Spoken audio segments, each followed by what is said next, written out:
Hey guys, what's up? It's me, Mickayla Fatovic, and I'm the broker owner of Elite Class Property Management and Real Estate Company. I have a special guest here today with you. I'm actually going to go ahead and let him introduce himself. I'm dlewk. I'm a commercial real estate broker with Encore Real Estate Investment Services. We specialize in the assistance of purchase and sale of net lease investment properties all over the country. Last year, we did $985 million of net lease transactions. I'm 39 years old. I spend most of my time in Michigan, travel as much as I can. And my specific specialization within the net lease world is quick service restaurants. So think Taco Bell's, Wendy's, McDonald's, pharmacies like Walgreens, CVS, Rite Aid. I sell a lot of shopping centers and malls. I recently sold some pretty large resorts here in Michigan. And I do a lot of medical office and dollar stores. And really, my goal is just to provide value to, as many people as I can. I love what I do. I love commercial real estate, and I'm happy to be here today with you and, have the opportunity to discuss things about commercial real estate. Yeah, no, I'm definitely happy to have you on. So could you tell me, you mentioned Taco Bell, and now my head is just kind of wrapped around on that. So could you tell me like a little bit more about what you do with the quick service restaurants? Sure, yeah. So typically, I do a lot of owner representation, a lot of seller representation. I don't do nearly as much buy-side work. It's just my preference to have, a little bit more control in the transaction. So specifically as it pertains to quick service restaurants, those are almost exclusively absolute triple net properties. So what that means is that, in contradistinction to something like a multifamily property, where there's all kinds of expenses, right? You might have property management expenses. You might have some capital expenditures. You might have to pay for certain utilities. You might have to pay to, sweep the parking lot and shovel the snow and, fix the windows, et cetera, et cetera. So here, and this is also, by the way, insurance and taxes also fall on the owner and the landlord in that example of multifamily. Well, if we look at an absolute triple net deal, like, for example, a Taco Bell, in that case, the actual tenant is the one that pays for all the maintenance on the building. They pay for all of the repairs for the building, all of the taxes, and all of the insurance. So the owner owns the actual tangible real estate. They receive a check in the mail, and the check that they receive is net to them. There are absolutely no expenses. So that's one of the reasons that products like quick service restaurants are so attractive, is just because of the fact that they're completely hands-off. They're also typically leased to major national franchisees that have, a large number of locations. And that provides a lot of stability and security to the investor that the company is going to pay their rent and pay their rent on time. And typically they're also positioned, very well positioned. Obviously, we have many sites that are in, let's say a secondary or tertiary market off of a freeway exit, but you also have really well positioned A+, located quick service restaurants throughout the country. So for those reasons, they're very attractive and very desirable to investors. Very nice. So could you tell me from like the investment standpoint, right? So if I was an investor and I wanted to get into this business, like what would be the average returns on something like this? Sure. Yeah, great question. And obviously I can give you that information as of today, but yesterday was different and tomorrow will likely be different as well, especially with the current market that we're in and the massive changes in interest rates that I'm sure, obviously we're all well aware of. So specifically, if you want to start with quick service restaurants, there are some outlier deals, like deals in California, in trophy real estate, certain brands like Chick-fil-A, those can trade, all the way as low as, you're getting excited there, getting hungry, right? So those can trade all the way as low as a 3.5% or maybe a 3.75% cap rate. Those are typically outliers. As you get more into like the mid 4.5%, cap range, now you're going to fall into those brand new properties that were recently constructed. They have long-term leases, like a new 20-year lease. They have very solid guarantors, franchisees, for example, that might have hundreds of locations, and they're very well located. So as you get up more into like the 5% returns, that's kind of like right now your average quick service restaurant. I would say your average quick service restaurant trades somewhere between a 4.75 cap and a 6 cap. Probably most of that product is in like that band between 5.25% and 5.5%. So that's for quick service restaurant. Dollar stores are a whole nother category. Those have seen a significant uptick in cap rates over the last 14 months during this period of massive interest rate increases. Your typical brand new 15-year dollar store is trading now, somewhere around a 6% cap rate, maybe a drop below, maybe a drop above. That same exact deal 14 months ago was trading at maybe a 5.15 or a 5.25 cap. As it pertains to assets like shopping centers and malls, it definitely depends on the market. But, in general, in your typical primary and secondary markets, shopping centers are trading, a shopping center with relatively high occupancy, let's say 90 or 95% plus, they're typically trading, anywhere. The very, very, well-located centers are in the lower 6 cap range, but that's kind of rare. Most of the product trades in like the 7 to 8.5 cap space. And then obviously, if we have large vacancies, you might, have a deal that's trading in the 10 caps or higher. Pharmacies, we could talk about this all day. Obviously, I don't know. But pharmacies is similar to, You're not boring me at all. I'm into investments, so it's just like that. I could be here all day. I always try to tell people it's kind of funny. I had this conversation with another investor. Like the only thing we could talk about was like the investments, the entire meeting we had. And it was just like, we can't stop, and that's good though. That's value within itself. You're passionate about what you're doing. Yeah. And that's really, really awesome. And you can keep going because this is gold to me. I appreciate it because as somebody who worked more inside the just multifamily spectrum, we're a little bit different. So you're kind of opening my concept up to this completely new thing, right? Yeah. And I like it because it's something I've never really considered, and it's really, really awesome to even be able to hear about it. So let me ask you, you said that you're working more so on the seller side, right? Mm-hmm. Okay. So let's just say I'm a seller. I want to end up selling one of these types of investments. How long are you guys sitting on the market for? Well, that's a good question. So, the most important variable there is going to be pricing, right? Yeah. So I always tell people that my job is not to beat the market. My job is to create relationships, create incredible marketing material, and then get a property on the market. The market is going to dictate the price. And then obviously my job kicks in significantly when it comes to, vetting buyers and negotiations, letters of intent, purchase agreements, and then escrow management. But typically what we tell people is if a property is priced right, you should be getting significant number of offers within the first 2 weeks. Okay. Yes. So the process, you could go under contract. I've gone under contract day one. I've had 10 or 12 offers day one, like everybody has, over the last couple of years with this fire market, right? I've also had properties that have been on the market a little bit longer than that. And what's important to recognize is that period of those first 2 weeks is essential. If you have a property that sits on the market longer than that, it might need a price reduction. But I guess what I wanted to segue into is that once a property, we have interest, let's say we bring a property out to market and within 2 weeks, we've got a few offers and we start engaging with one of them seriously, right? So in my experience, the stage of, the letter of intent, it really depends on the seller and the buyer.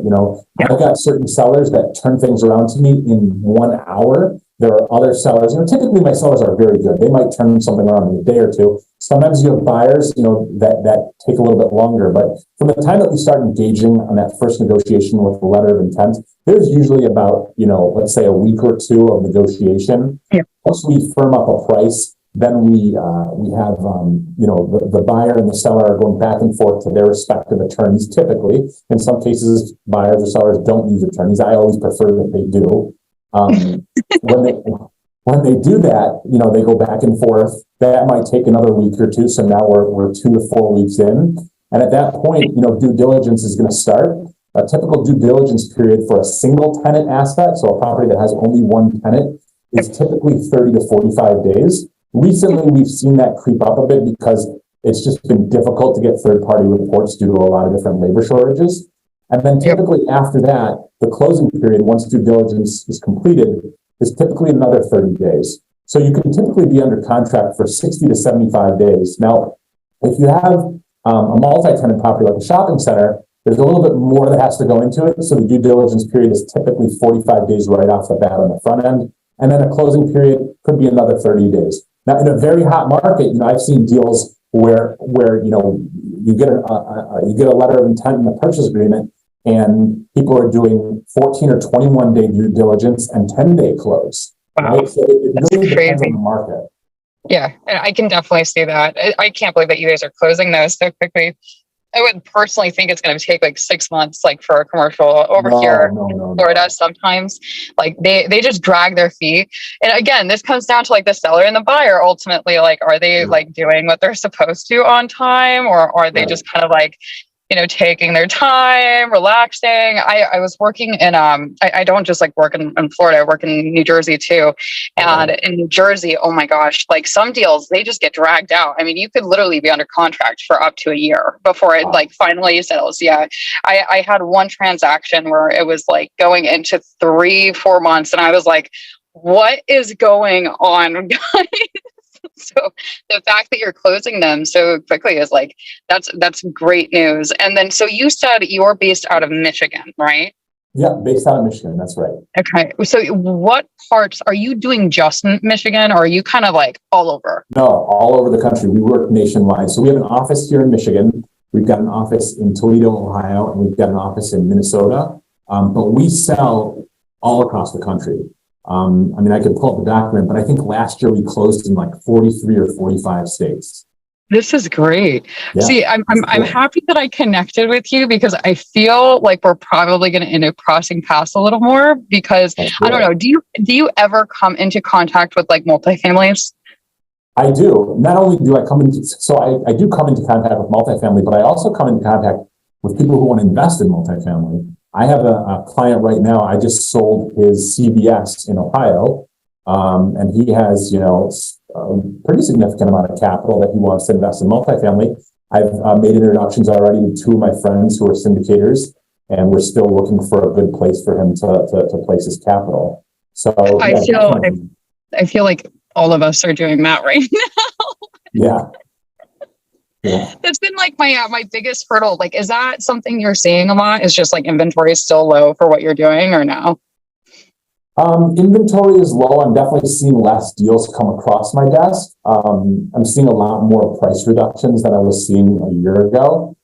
There's definitely still an opportunity. If you're a seller and you have commercial property, especially net lease property, like the stuff that we specialize in, there's still opportunity to capitalize on, low inventory and aggressive buyers. The thing that I love about my industry is that there's so much capital that's infused into it, whether it's an upmarket or a down market, that you're always going to have buyers. There are always real estate investment trusts and other large investors that have mandates that they need to place capital. So, if you have property, there are buyers out there. Oh yeah, there definitely is. We are looking. Okay, that's really, really cool. So I didn't know that you guys were like doing it on a national. And now, so are you like the broker owner of the company, or are you broker of record? What's your position? So we have 3 partners here. Dino Bisfloridas, Brandon Hanna, and Ryan Vinko. They're the owners of the company. I'm senior director here. Nice. But I love what I do, and I appreciate what they do. And I know you're a broker owner, which is really cool. Something that I've thought about, but I love the deal making aspect of the business so much that, I don't think that I want to, run the business side of the business. Yeah. It's definitely, I want to cry about probably 10 times in the day. There's a lot of moving pieces with it, but at the same time, like, I love like the team energy, and just like, I feel like you're definitely a good asset yourself, because so having your connection already, I feel like anybody that kind of comes my way looking for that type of stuff, I can just kind of pinpoint to you, because you're in a completely different market, and like, you're probably getting not just like on market, but also like a little bit of off market too, because you already have those connections. Like, that's awesome. Yeah, no doubt. Fantastic. We do. I mean, I always urge sellers to put their properties on the market because there's, just by definition of a market is something that sets a price because there are multiple buyers, right? When someone wants to sell something off market and I show it to a few people, those people set the market. It's an artificially small market. So I always urge my clients to list their property. Now, for many different reasons, there are clients that don't want to. And, we do show the property to, those buyers that we think would be a good fit. And we've been successful in slamming deals together like that. It's just that, my perspective of wanting to add value to my clients, dictates that I advise them to put the properties out on the market. But yes, in answer to your question, we definitely have a good amount of off-market inventory at any point.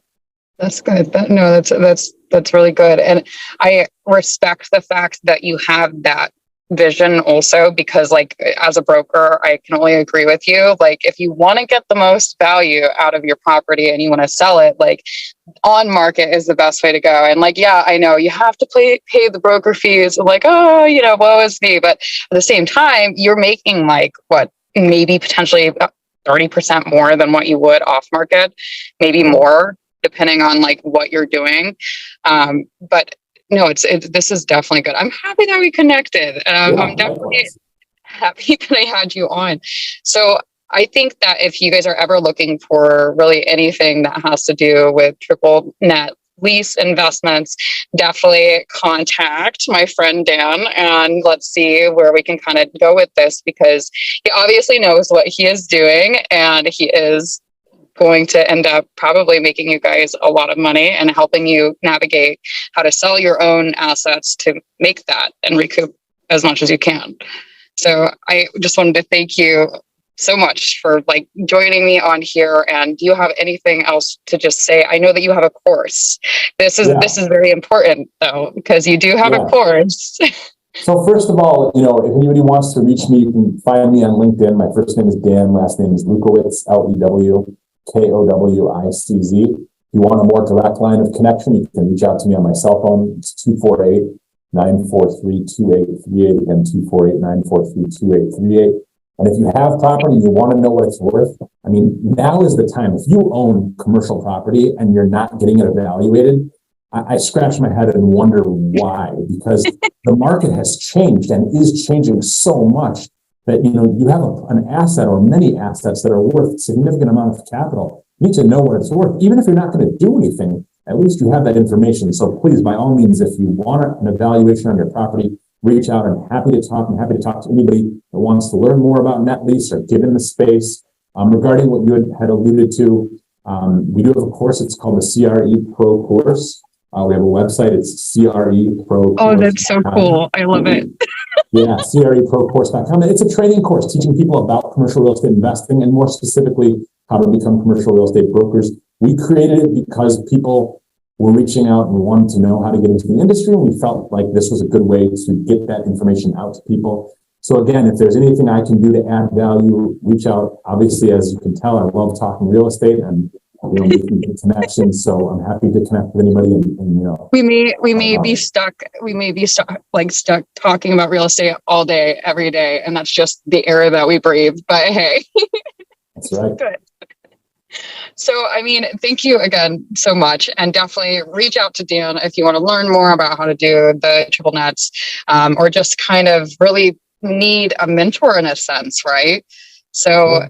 Yeah, I thank you so much, and definitely subscribe, check out the information below for the course and his contact information and our contact information, and any questions, comments, leave them down below. And we are so thankful for you guys watching.